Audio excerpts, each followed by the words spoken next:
Então sejam bem-vindos ao nosso curso Desbravando a Arte de Estudar. Eu sou, quem não me conhece, é o professor Cristiano da Veiga. Eu sou doutor em Educação.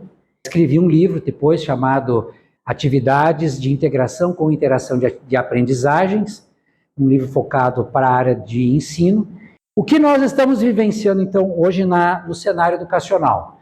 Nós temos um desafio em que os estudantes estão colocados ao mundo do trabalho, onde nós temos um ambiente completamente de instabilidade, completamente com áreas novas e, ao mesmo tempo, uma imprevisibilidade, sendo que nós temos que trabalhar, então, com algumas questões das ciências exatas. Então, nós temos uma contradição entre o que são bons estudantes, que são aqueles capazes de lembrar conhecimentos suficientes para que no momento de uma prova eles façam as provas e se saiam bem numa avaliação. E aí, quando a gente trabalha um determinado tempo, a gente percebe que pergunta para os acadêmicos qual foi o tema abordado 15, 20 dias depois de uma determinada prova, eles não sabem. Então, nós temos uma aprendizagem momentânea com um senso de descartabilidade. E isso, então, ocorre porque a abordagem que muitos estudantes têm é uma abordagem instrumentalista. Ou seja, eu vou estudar para passar, passei, deu, está resolvido o meu problema. Enquanto que nós vamos ver que depois de formados, os acadêmicos têm a necessidade de implementar essa questão, e o que a gente ouve muito depois de formados são os alunos dizerem: olha, professor, na prática a teoria é outra. Porque não consegue, então, fazer um estudo baseado no que ele está estudando com as condições futuras, né, que ele vai ter como graduado naquela área. E isso, então, traz um conhecimento superficial, onde só tem memorização de fato. E nós temos a questão dos estudantes criativos, que são aqueles capazes de entender os fatos, correlacionar as teorias que estão sendo estudadas e fazer perspectivas de onde eles vão utilizar esses conhecimentos. Então, isso são pontos interessantes, né? E é o conhecimento criativo, conhecimento significativo, que faz com que o estudante saia de uma formação profissional de graduação e ele tenha, então, um desempenho superior depois de graduado. Isso faz com que ele pense não somente no aspecto de fazer uma prova, e sim de entender os assuntos que estão sendo abordados. Então, esse cenário exige uma mudança de postura dos acadêmicos, dos estudantes. Essa postura emerge de uma figura de um sujeito aprendiz do século XXI, no qual ele vai estar não apenas restrito à aquisição de conhecimentos formais, mas de um processo social de interações. Ou seja, ele está num contexto social onde nós temos um monte de plataformas que trazem possibilidades de distração, e ele precisa, uma das questões para o estudo é foco e memorização, com ambientes que trazem distração, e o pior ainda, né, com os recursos ainda atuais, capacidade ainda de esquecimento cada vez mais rápido. Então, nós temos um ambiente social totalmente adverso para que ele, então, se concentre e consiga, então, fazer um aprendizado significativo. Isso, então, exige de um aluno que ele seja mais dinâmico, independente e autorregulado. Então, essa questão de se disciplinar a questão do aprendizado. E uma das formas de aprendizado é a questão do ensino. Por outro lado, eles encontram alternativas, remodelando regras e criando possibilidades. Então, é preciso desenvolver uma mentalidade capaz de buscar novos rearranjos e modelos. Então, a gente precisa olhar, diante de tanta coisa que está sendo feita a pesquisa sobre neuroplasticidade, as teorias de conhecimento, e essa capacidade de olhar, então, de maneira criativa os problemas do mundo e trazer soluções para este mundo. A aprendizagem se torna visível quando nós temos o envolvimento efetivo no desenvolvimento da gente aprender. Aqui, alguns já estão 20 anos, próximos aos 25, outros, como eu, já passaram dos 25. Faz mais de 25 que passou dos 25. Não é uma data exata, mas até os 25 anos, alguns a mais, outros a menos, claro, sempre tem isso aí, mas em média nesta idade, a pessoa aprende de maneira passiva. Então, o nosso cérebro é como uma esponja. Tudo que ele vai adquirindo, ele vai aprendendo. Por isso que as crianças lá, a gente vai falando, como eles aprendem rápido. Depois de um determinado tempo, as nossas conexões sinápticas começam a formar caminhos neurais. O nosso cérebro, ele gasta 20% da energia do corpo. E o organismo tem, por natureza, ter economia de energia. Então, o que nós vamos fazer? Nós vamos buscar sempre economizar energia. O organismo nosso sempre está procurando economia, certo? Da energia. E então, o cérebro forma determinados caminhos e ele usa sempre aqueles mesmos caminhos. A partir dessa idade, a gente só vai conseguir ter um aprendizado efetivo quando nós nos tornamos tendo a aprendizagem ativa, que nós vamos trabalhar logo mais. Então, essa dedicação na prática do estudo e a concentração deliberada, ou seja, ter a intenção de entender aquele conteúdo. O que esse conteúdo está trazendo? O que eu estou aprendendo com ele? Quais são as relações que tem com a minha atividade que eu estou fazendo logo lá na frente? Então, nós temos que começar pela mudança de comportamento. No sentido de que os estudos nos fazem nos sentir bem. Então, quanto mais nós conseguirmos nos sentir bem com o estudo, melhor. Ser mais ativo, então, desenvolver diversas estratégias de aprendizagem ativa. A aprendizagem ativa é uma aprendizagem deliberativa. Ter a intenção de estudar. E isso está relacionado à questão de recuperação ativa do conhecimento. O que é uma aprendizagem ativa? Enquanto agora eu estou falando, os senhores podem estar pensando, o que ele está falando? Quais são as práticas que eu tenho de estudo? Que esse assunto tem a ver com a forma como eu estou estudando? Como eu estudava e como eu vejo que vou estudar hoje? Certo? Então, a gente vai trazendo, no momento da entrevista, vai se fazendo essa questão de deliberação ativa. E a mudança no comportamento para mudar o nosso pensamento.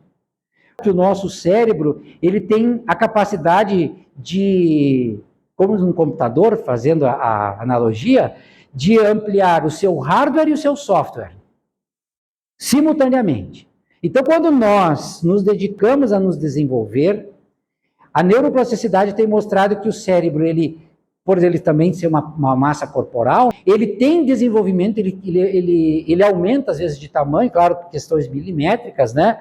Mas ele apresenta expansão física e também ele se atualiza. Então, o que a gente deve fazer? Atividade recompensadora. Quais são as recompensas que eu quero ter com esse estudo? Certo? Então, o que eu estou buscando? Porque eu vou fazer uma viagem, então eu quero aprender uma nova língua. Por que eu vou aprender sobre um determinado ponto? Eu vou fazer uma viagem turística e nessa viagem, então, eu quero saber os pontos e chegar lá e saber me comunicar. Evitar de se sentir para baixo. Eu não consigo aprender, eu não aprendo nunca. Só um pouquinho, eu não estou conseguindo entender o assunto neste momento.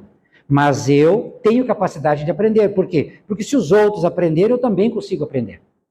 Então, não encarar, né, nesse sentido de levar as coisas para o lado somente negativo. Então, nós podemos estar pensando nessa questão, é desafio. Buscar as ações que recompensem de longo prazo. Então, os senhores estão aqui fazendo graduação, qual é a recompensa que eu quero ter de longo prazo? Eu quero terminar e estar graduado em Ciências Contábeis. Qual é o seu curso? Administração. Então, lá minha colega administradora, né, eu vou terminar Design e Estética. Ou seja, então, procurar recompensas. O que eu vou atingir? E começar a pensar como é que você... Quais são as atitudes que eu tenho como contador? Quais são as atitudes que eu tenho como administradora? Que postura que eu tenho que ter? Esse conhecimento aqui, se eu tiver numa empresa, qual a relação que tem com a contabilidade e com a administração? Como é que nós dois conversamos? Então, nós podemos estar abordando relações que recompensem de longo prazo. E ter um horário marcado para fazer as coisas. Certo? Mas não ficar rígido e nem ficar se cobrando excessivamente. Eu agora, hoje tive uma atividade, eu tenho o curso de manhã, eu estava revisando o material para o curso de hoje, não estudei inglês. Ah, não, mas eu tinha que ter estudado inglês. Não é tão rígido assim. Então eu tenho lá meu horário da manhã, eu levanto, né, faço minha meditação, isso é uma outra questão interessante, nós vamos entrar logo em seguida, certo? Mas eu tenho o meu horáriozinho lá de fazer. O conteúdo, quanto mais cedo a gente lê, quanto mais cedo a gente estuda na parte da manhã, é um momento que o cérebro fica, né, melhor absorve. Outras pessoas são noturnas. Qual é o risco que eu tenho isso? Eu vou fazer mais tarde. Então esse é um problema. Ah, eu não fiz agora, para que eu vou fazer amanhã se eu posso fazer depois da manhã? Certo? E o que nós observamos? Nós observamos que os estudantes, eles deixam para fazer na última hora, estudam um volume muito grande de conteúdos, muitas vezes na véspera da prova. Aquilo vai, aquele monte de informação vai para uma memória de trabalho, uma memória de curto prazo. Ele busca uma memorização de curto prazo, consegue fazer a resposta na prova, consegue ter uma excelente nota.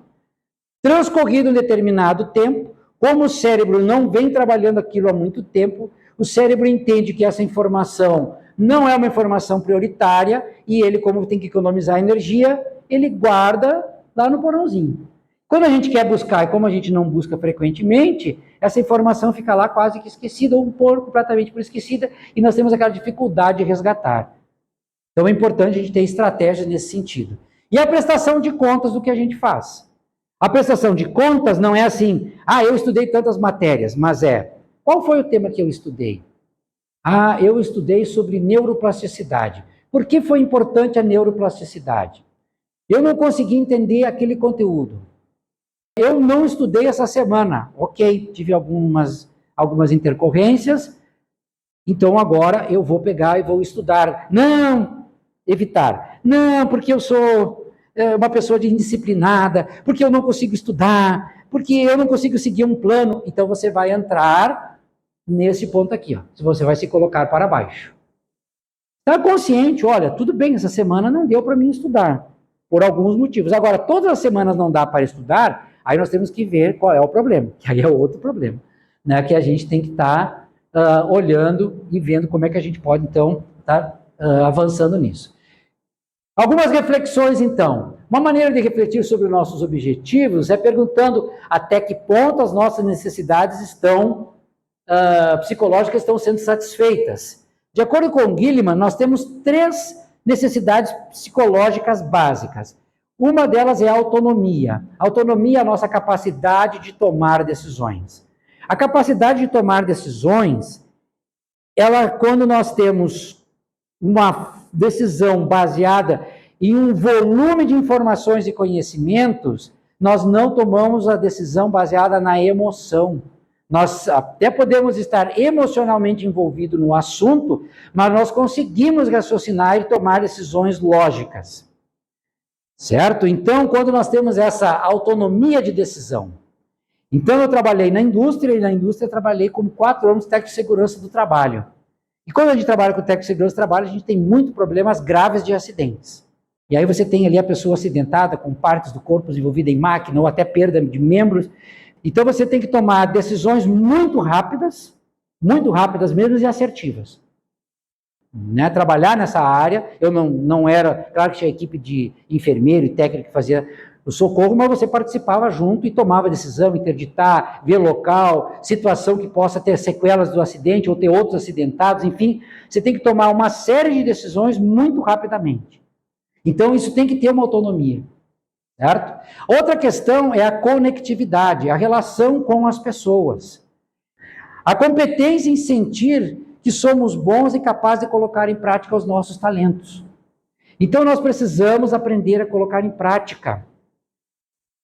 Então, a responsabilidade da aprendizagem recai sobre cada indivíduo. Cada um de nós temos que ter essa questão de estarmos olhando e nos comprometermos a estarmos atentos nesta questão.